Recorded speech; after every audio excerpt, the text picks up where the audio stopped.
This is going to be a follow-up of yesterday's video of the Alabama corrections officer, not Casey White. Her name was Vicky White. Casey White was the inmate that she broke out when they had some kind of a torrid love affair or some dumb shit like that. But we got some more information, and normally I would have just saved this for the weekend or something like that, but I don't really know because they ended up finding and recovering the vehicle that's there, and we have more information on that, so it really just only seems like a matter of time before the two lovebirds eventually get sent back to the prison to whence they came. One hopefully back to his cell, and another one will be on the other side of the bars.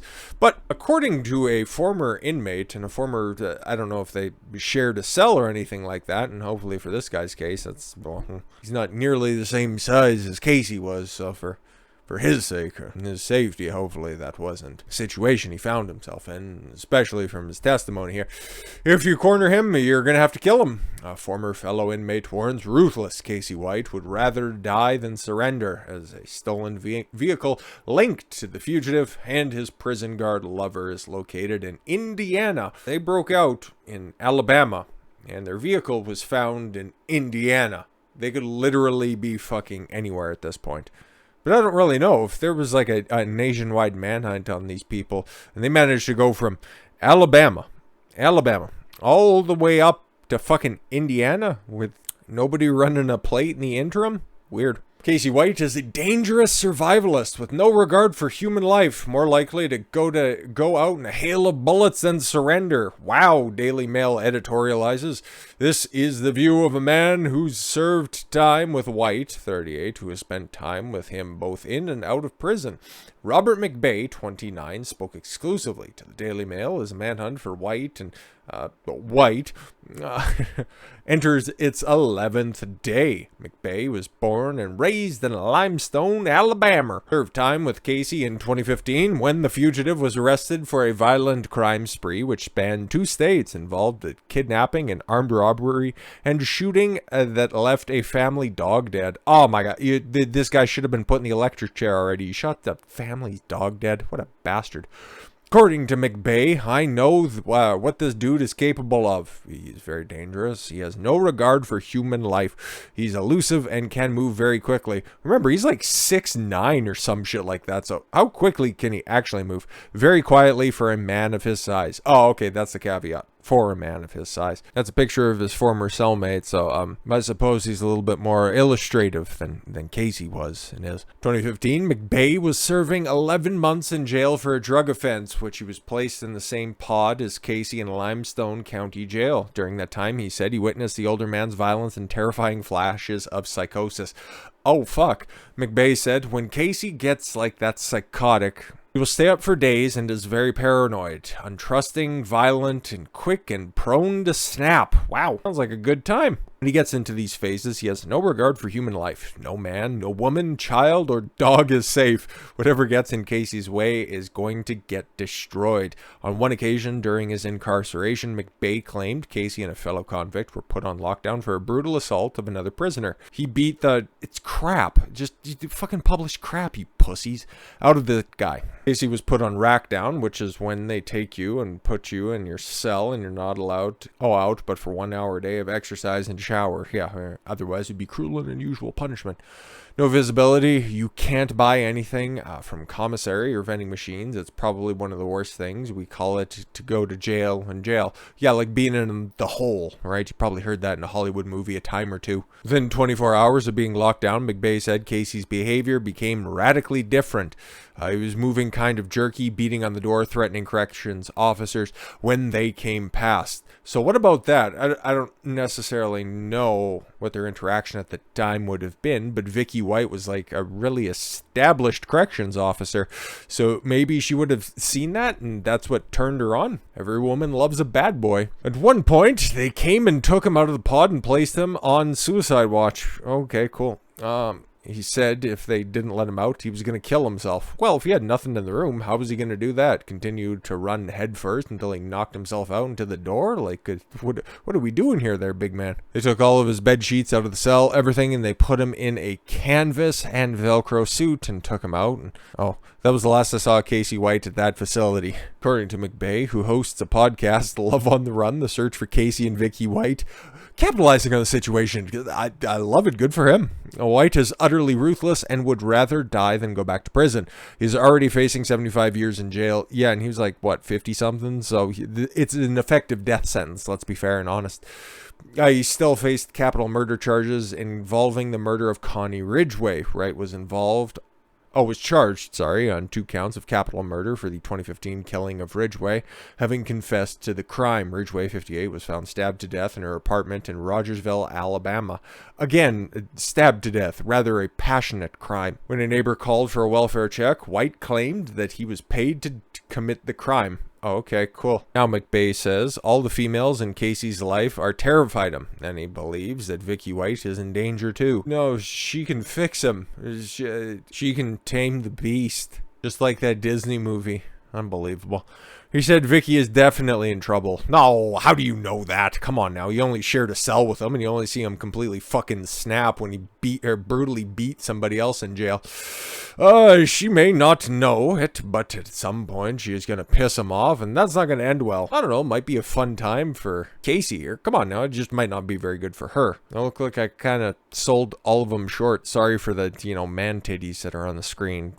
I guess in both cases there. But I guess if you're in the continental United States, because God knows where the fuck they're going to go, that kind of looks like, I don't really know what that tattoo is supposed to be. It just kind of looks like a melted horror scape and some sort of shield and I don't know, a switchblade of sorts and a rose. Aw, must be nice. Then of course that's he served his debt to society, and that's McBay. And without even looking that long, of course you can see, I don't know, is that supposed to be like is that a shock trooper tattoo or something? That's like, I don't know, the rest of them just look like they were kind of drawn on by child, but they all look like they're of various levels of expertise, so some he's probably more proud of than others. If Vicky gets cornered, I believe she will try to escape, but if Casey, who is cornered, he will go out by suicide by cop. Well, that's a bold statement, but considering he's a man of a certain age and he's facing at least 75 years in the clink, yeah, no, makes sense.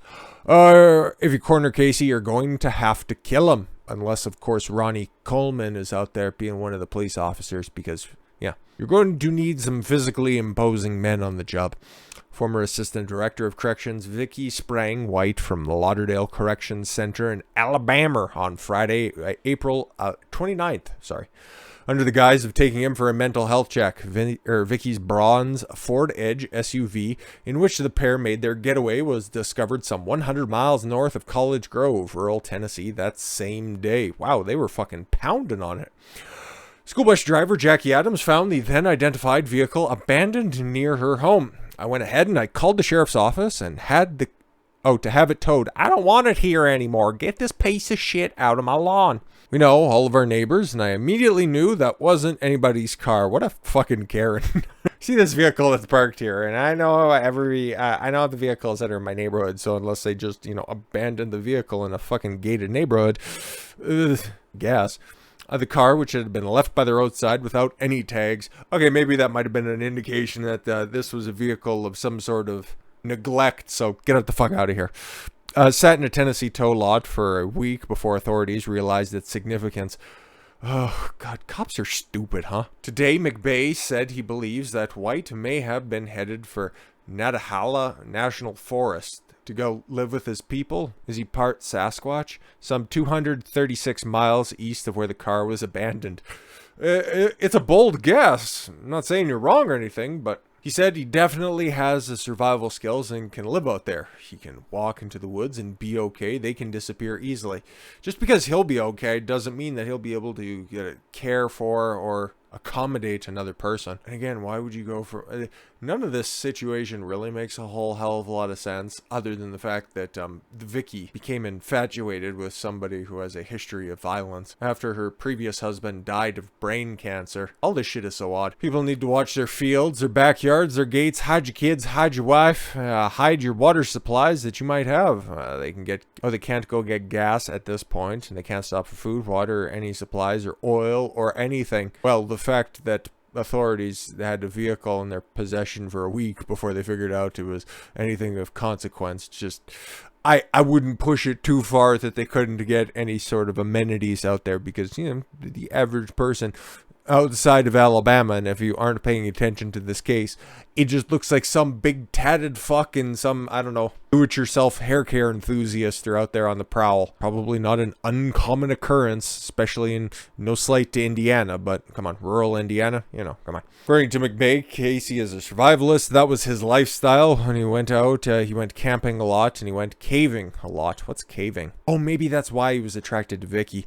Getting caught is not an option for him. They're not going to give up even if they want to. Yeah, no, exactly. Just a little bit more background on this.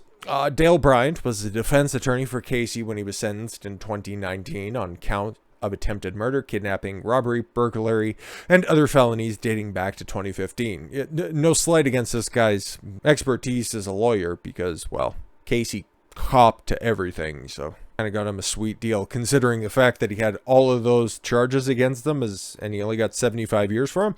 Maybe he's a pretty good lawyer. Okay. Bryant claims while the 6'9" inmate, God, I undersold it. I thought he was only 6'7". 6'9" inmate has a lengthy criminal history and escaped from jail before. He's escaped before. He wasn't in maximum security and he's escaped before. His most recent getaway, which took place 11 days ago, was far too thorough and too far thinking. No, it's the fact that the rest of the corrections officers, I didn't follow up on the fact that, Vicky, who had just out of nowhere put in her resignation or her retirement papers and was like, no, I'll just break protocol and take this guy out for a mental health check. Just don't check up on the appointment or anything because there isn't one on the books. So it wasn't exactly that well thought out. It was more or less, hey, can I try to get away with this? And it's like, well, we're not going to check for it. That's not Casey's MO, Brian told Newsweek on Sunday. None of his crimes were planned. They were all short-sighted, in-the-moment crimes, he added. Even his prior escape attempt in some county jails was spontaneous. Again, just the failure of the criminal justice system, okay? We need bail reform and all these other fucking hokey, nonsensical claims that are out there. Meanwhile, you have a guy who's a violent fucking felon who has tried to, and it looks like successfully broken out of several other captivities before, is now on the run for 11 days now. They have no idea where he's going to be. Oh, maybe he's going to be in a fucking national park somewhere. Great. Covered in mud or something. Who knows? I don't know. Maybe give him a job. Maybe he can be just one of those on-the-ground park wardens or something like that. Hopefully there's less grisly, okay, because I wish nothing bad for Vicky White other than the fact that she gets snatched up, and I'd like to hear her story in this as to what made him so attractive, because I don't know, maybe she was just jealous of somebody else who had larger tits than her, but maybe that's what was so attractive about him. But until then, that's all I got. I'm going to listen to more of McBay on his podcast if you'd like to know more. But yeah, I'm not that invested. I just find it interesting. With all that said, thank you all very much for the gift of your time. I've been Don Consuelo. Why don't you follow your gut and get after it. Take care, everyone.